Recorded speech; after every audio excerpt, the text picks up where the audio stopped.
kopi ini pun. Santi, Santi, Santi.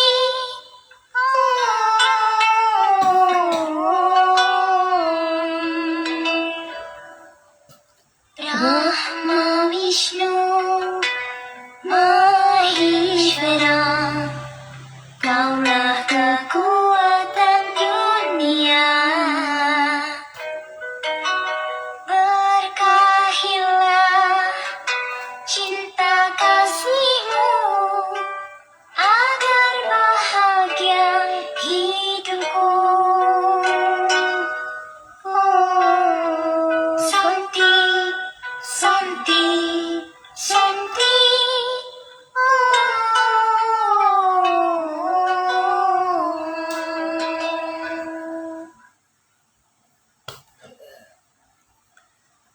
Bismillah, alhamdulillah, sugeng rayu para pemirsa.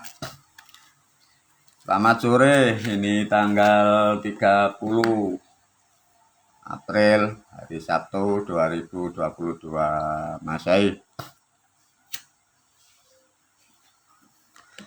Sekalian meneruskan untuk meluruskan tentang sejarah yang salah, pemahaman, sehingga umat agar tidak terjerumus. Pada video kali ini guru memberi pemahaman sekalian pengertian tentang apa yang dimaksud dalam sejarah-sejarah agama kita. Dan sekali lagi kembali, guru untuk video ini hanya khusus mengajarkan ilmu selamat dari Jawa. Video ini khusus untuk mengajarkan, memberi pemahaman kepada murid guru sendiri, tidak ada hubungannya dengan agama sebelah yang dari seberang ya. Bismillah para pemirsa ya. Ada kan sering manusia kita para murid melakukan sesuatu, ada yang disebut katanya kurban kambing, kurban sapi. Kalau Anda kita tidak mengerti, itu ada hukum namanya karma. Makanya diluruskan oleh guru melalui video ini. Jangan sampai kelak bagi yang melakukan acara itu tidak tahu tujuannya, tidak tahu artinya, kelak kalian akan mendapat balasan yang sama. Karena hukum karma itu namanya hutang itu pasti nyaur. Nah, yang jadi permasalahan ini kalau tidak diterangkan bagi murid guru dan santrinya, juga para pemirsa. Kalau hutang materi itu bisa diganti materi. Kalau hutang nyawa itu loh masalahnya di situ. Ini hati-hati ya, ini diterangkan. Pada video ini kan guru memberi, kalau di kaset diberi judul Idul Kurban yang salah. Ini judulnya Idul Kurban. Karena memahami tentang upacara atau ritual ibadah kurban di bulan Zulhijjah itu sejarahnya karena sudah lama, kembali lagi seperti kaset-kaset video guru yang lain semua diterangkan, adalah salah memahami apa yang dimaksud dari ajaran itu. Berhubung dari sejarah ya, Idul Kurban ini sejarahnya ini dari Islam aboge itu sudah ada ya, sudah ada. Tapi bukan untuk diritualkan, diupacarakan, maksudnya seperti dilakukan berjamaah, itu bukan begitu. Karena menerangkan yang dimaksud Ibrahim ini sesuai dengan kalender penanggalan aboge. Pasarannya legi paing pon wage kliwon, harinya jemua Sabtu, Setu, Minggu, Senin, Selasa, Rebo, Kamis. Bulannya Suro, Sapar, Mulut, Bakda Mulut, Jumadil Awal, Jumadil Akhir, Recep, Ruwa, Poso, Syawal, Selo besar. Lah itu nanti hubungannya dengan bulan besar, dengan hubungannya ritual bulan besar. Itu kalau sudah digubah menjadi Dzul Hijjah tidak ketemu. Maka sebelum rusak manusia menjadi kerusakan banyak, pada hari ini melalui video ini diluruskan ya, gini. Karena pada dasarnya nenek moyang kita sejak dulu sampai kapanpun kalau mengajarkan ilmu terutama tentang kehidupan atau misteri ilmu kehidupan itu tidak pernah dan tidak bolehkan mengajarkan itu pada tempatnya, makanya diberi seloka, diberi sanepan, diberi bahasa, simbol-simbol, tidak didunungkan karena tidak dibolehkan. Seluruh nenek moyang kita, leluhur kita tidak dibolehkan. Lah, mengapa guru kok boleh? Nah, itulah kelebihan gurumu. Diberi wenang, diberi mutlak perintah oleh para leluhur, para sang yang wenang, oleh Tuhan yang maha pengasih lagi maha penyayang. Diberi hak untuk mengajarkan sesuai faktanya, ya. Sangatlah bersyukur bagi para murid santri juga para pendengar. Sebelumnya juga mohon maaf ya, ini kalau tidak diterangkan dengan gambar, itu nanti ilustrasi hasilnya kurang bagus. Nah, ini yang jadi repot ya Pak. Gambar ini kan kayak yang lagi lihat ini ya. Ya, dengarkan para pemirsa. Gambar ini kan kayak gambar milikmu ya. Karena ya sudahlah, memang faktanya begini. Nanti digambar guru sing apik, nanti malah diblok sama negara, sama Kominfo, ndak boleh. Wis yang penting rodok pantas ya. Ini tadi mau saya kasih kayak rumput biar kamu tertawa ya. Para pemirsa, para murid ini loh yang dimaksud ya. Sedikit informasi tentang kata kalau di kitab ya. Di kitab Al-Qur'an itu kalau bahasa Ibrahim itu bahasa Ibrahim, itu kalau di Al-Qur'an. Karena Al-Qur'an itu digambarkan seakan-akan rentetan dengan Injil, dengan Zabur dan Taurat. Nah, Ibrahim yang di Quran itu menurut ahli sejarawan, ahli ilmuwan seluruh dunia, kata Ibrahim yang di Quran dengan yang di Injil, dengan Abraham itu tidak ada hubungannya, gitu loh. Itu sudah terbukti tidak ada hubungannya. Tapi bagi manusia atau umat yang cara belajarnya kurang banyak, kurang paham, dikira itu rentetan. Tapi menurut penelitian fakta, bagi ahli-ahli ilmuwan, arkeolog, sejarawan, itu tidak ada hubungannya Ibrahim dengan Abraham. Mengapa kok tidak ada hubungannya, guru? Makanya guru kan menerangkan kitab yang kita pelajari, kitab yang kita pelajari sejak kecil, itu peribahasa semua. Sama kan di kaset yang lain ada 25 sosok, disebut seakan-akan kayak ada figurnya, itu enggak ada. Itu gambaran. Sama ini nanti dengan Ibrahim itu ya. Terus ada lagi dari penemuan di sejarawan. Kalau toh pemahaman di masyarakat kan begini, kitab suci Al-Qur'an itu seakan-akan ringkasan dari Injil, Zabur, Taurat itu loh. Tapi dari penelitian sejarawan, ilmuwan, yang disebut kenabian Muhammad itu tidak ada rentetan dari kitab Injil. Jadi di Injil ini tidak ada satu kalimat yang menerangkan bahwa ada nabi di Arab, itu tidak ada. Mengapa, guru? Ya ini sudah dibongkar oleh guru. Semua itu hanya gambaran.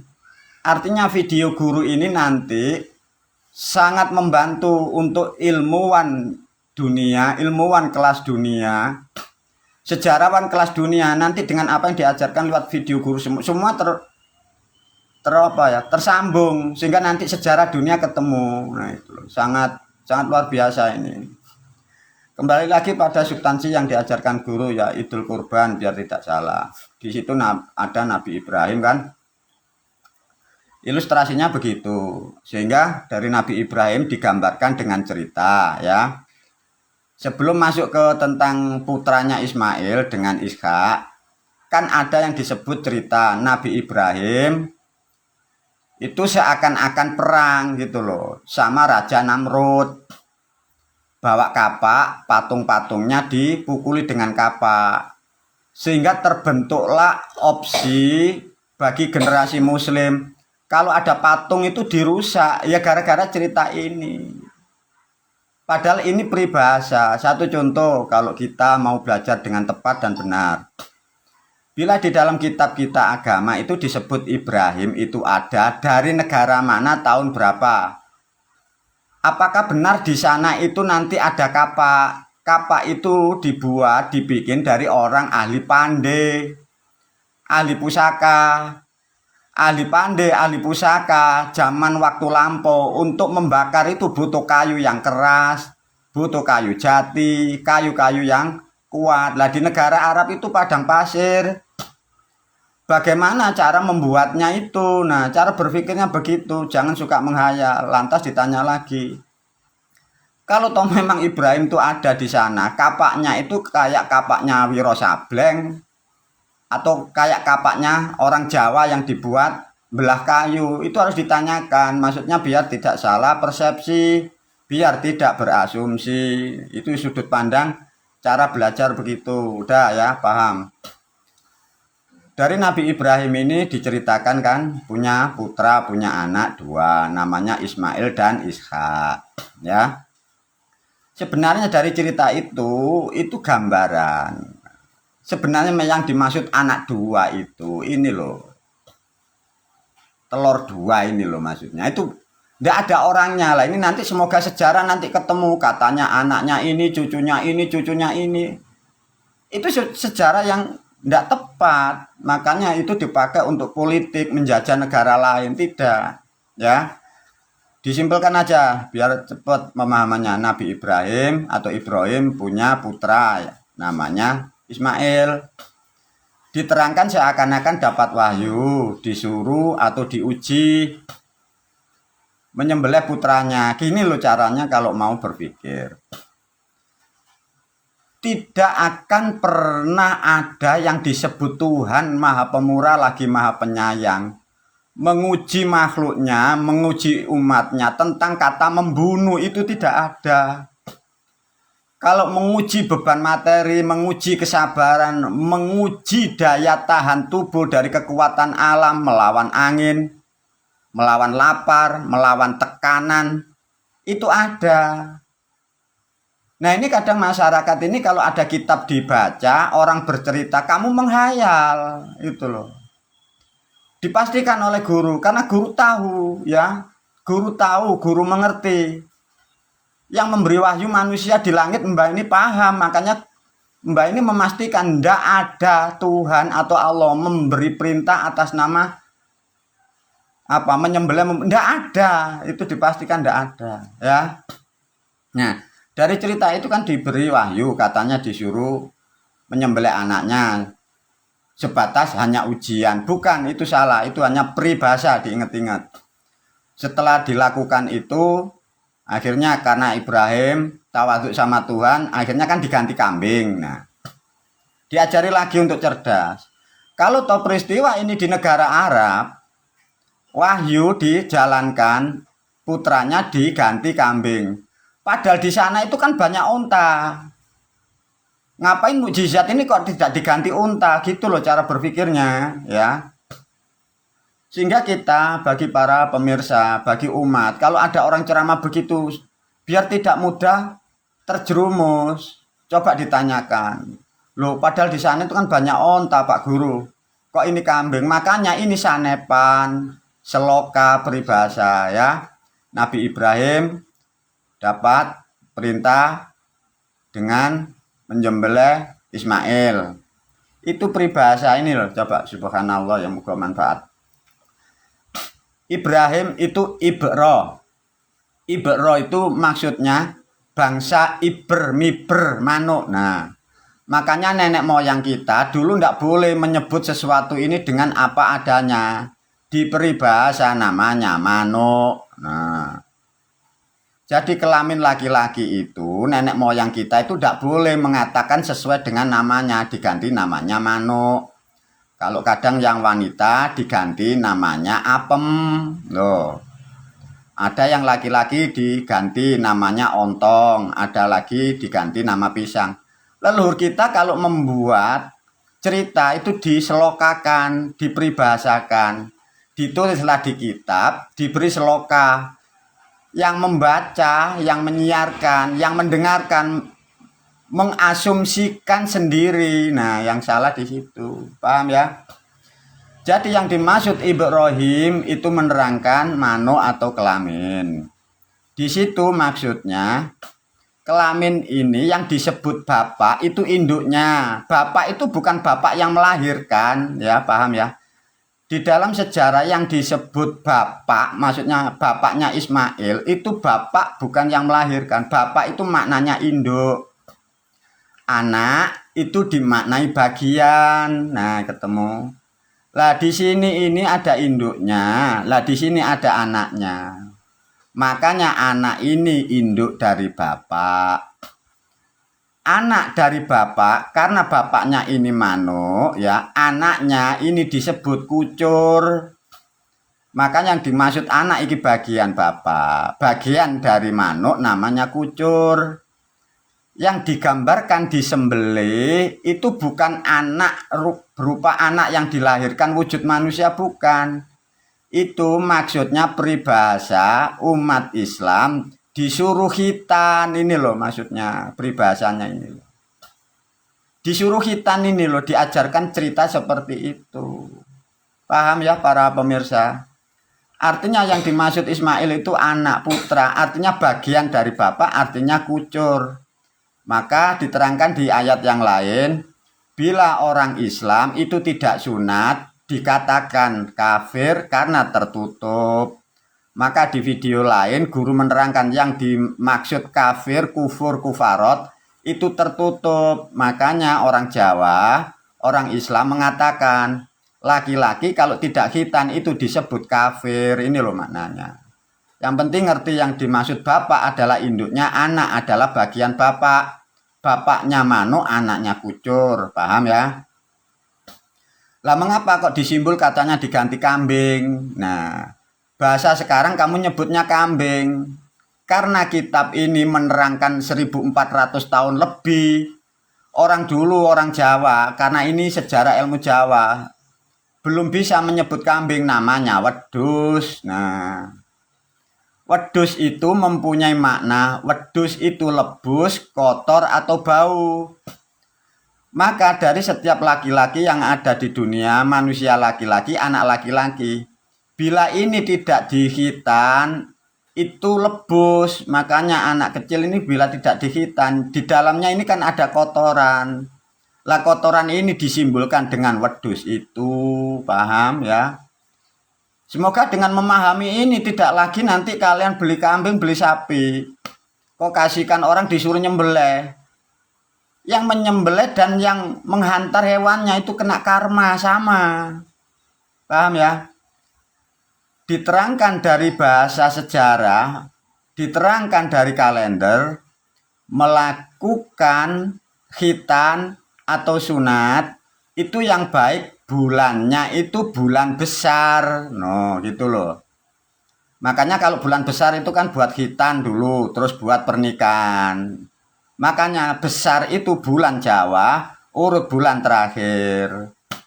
Diterangkan sebagai bentuk ritual. Siapa yang mau berkorban, siapa yang mau mengeluarkan materi, siapa yang mau mengeluarkan sesaji, siapa yang mau mengeluarkan ubur rampe, kelak akan dihantar dari korban menuju besar. Maksudnya begitu loh. Jadi korban itu bukan harus kambing, bukan bulan besar.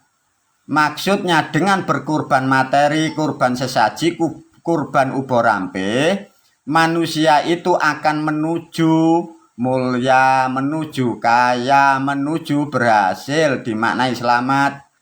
Artinya mulia, kaya, berhasil, dan selamat menjadi besar ekonominya. Manusia itu dibutuhkan pengorbanan mulai materi, sesaji, ubur rampe, waktu, dan tenaga. Kalau ini sudah kita pahami, makanya tidak ada orang tanpa pengorbanan, tanpa biaya. Itu tidak bisa berhasil. Kesalahan masyarakat di pribumi seakan-akan kadang-kadang pingin berhasil, kepingin kaya, kepingin mulia, tidak mau meluarkan materi. Itu kesalahan masyarakat sendiri. Kalau sudah begini, kita harus tahu, memang untuk menjadi apapun itu butuh materi, memang butuh biaya. Semoga sedikit memahami ini, sehingga tidaklah terjadi sembelih-sembelih itu. Dosanya banyak, nanti nebus karma. Paham ya, yang disebut Idul Kurban adalah kurban bukan berarti harus di bulan kurban. Kurban adalah mengeluarkan materi atau sesaji atau ubur rampe atau apapun agar menjadi besar. Keluarganya menjadi besar, ekonominya menjadi besar, pikirannya menjadi besar, tenaganya besar. Artinya sukses atau berhasil. Makanya disimbolkan di orang Jawa. Kalau orang Jawa laki-laki kalau sudah sunat makanya disebut wis gede. Nah, meskipun orang laki-laki kalau sudah dewasa, kalau belum dikhitan itu disebut masih bayek. Makanya semua yang disebut Idul Kurban, Ibrahim bermanuk itu hanya pralambang, itu hanya sanepan, itu hanya seloka. Semoga dengan memahami, diceritakan, diterangkan guru ini, semoga banyak umat yang terselamatkan sehingga tidak terjadi membunuh, menyembelih hewan atas nama Tuhan. Bagi yang sudah, semoga dapat ampunan dari Tuhan. Yang sudah mengerti, tolong dihindari hal-hal yang seperti itu. Semoga bermanfaat di dunia wal akhirah. Assalamualaikum.